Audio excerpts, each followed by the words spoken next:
Katika tukio la kushangaza lililotokea katika mahakama ya Kibra, kijana mmoja kwa jina Joseph Obongo alikamatwa kwa madai ya kuiba simu ya mwendeshaji mashtaka wa mahakama hiyo.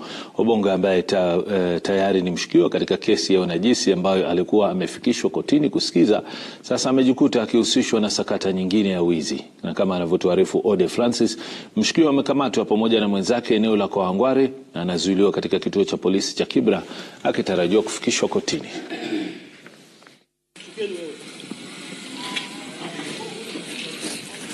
Leo katika mahakama ya Kibera, Joseph Ombogo, mshukiwa wa kesi ya unajisi inayoendelea, amekamatwa kwa kosa la wizi wa simu. Ombogo aliripotiwa kuandamana na baba yake ili kuulizia tarehe ya kusikilizwa kwa kesi yake. Ila walipokuwa ndani ya mahakama, mwendesha mashtaka aliyekuwa nao alitoka nje kwa muda mfupi akiacha simu yake mezani. Is it true umechukua simu kotini? Kuchukua niliokota iko hapo. Kuchukua nilichukua kutoka kwa mtu, nilipata hapo juu. Kuchukua nilipata tu hapo. Nafadhali ilikuwa na karatasi zingine hapo. Kwa hiyo karatasi ilikuwa na karatasi, kufungua karatasi ndio nilipata simu ndani. Hiyo ni lini? Leo tu. Aliporejea, mwendesha mashtaka aligundua kuwa simu yake haikuwepo na hivyo kuanzisha msako wa haraka.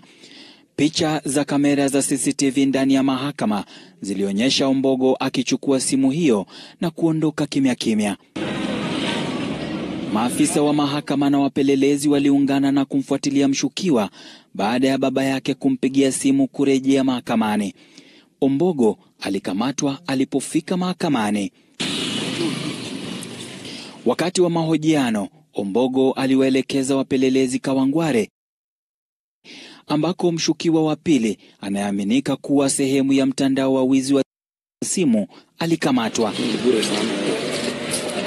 Washukiwa wote wawili kwa sasa wamezuiliwa katika kituo cha polisi cha Kibera huku uchunguzi ukiendelea.